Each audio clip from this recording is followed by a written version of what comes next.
by holding that a suit filed by 5 women to offer worship to Hindu deities at the Gyanvapi mosque in Varanasi was maintainable. The Allahabad High Court has possibly legitimized a clever attempt to question its status in an order that upholds a district court verdict to the same effect. Justice J.J. Munir has ruled that the suit is limited in scope to enforcing the plaintiff's right to worship Hindu deities and that it is not an attempt to convert the mosque into a temple. As a result, he has held that the suit is not barred by the Places of Worship Special Provisions Act 1991, a law that froze the status of places of worship as they stood in August 15, 1947.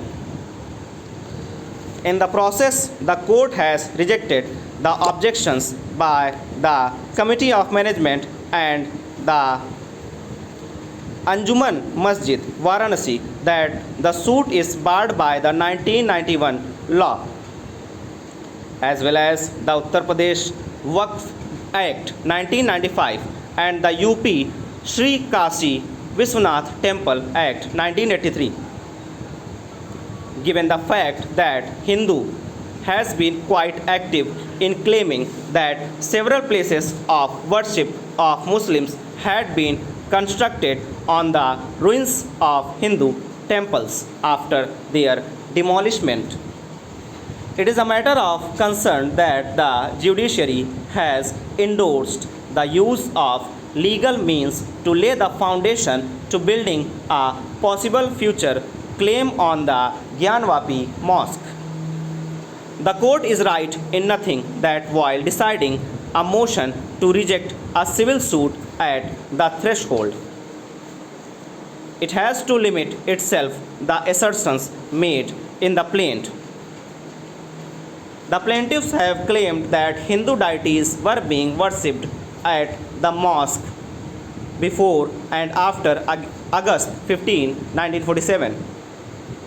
In particular, they have claimed that daily worship of Hindu deities was going on at Gyanvapi till 1990, after which it was suspended at the peak of the movement against the Babri Masjid in Ayodhya.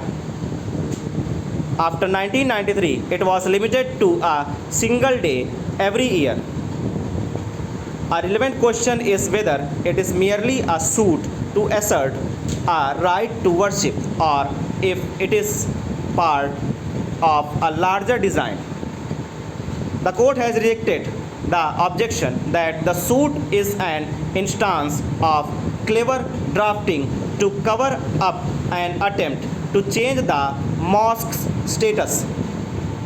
However, it should be noted that the plaintiffs also question whether the mosque was built on Waqf property and assert that property vested in the deity would remain with the deity even if the structure was destroyed.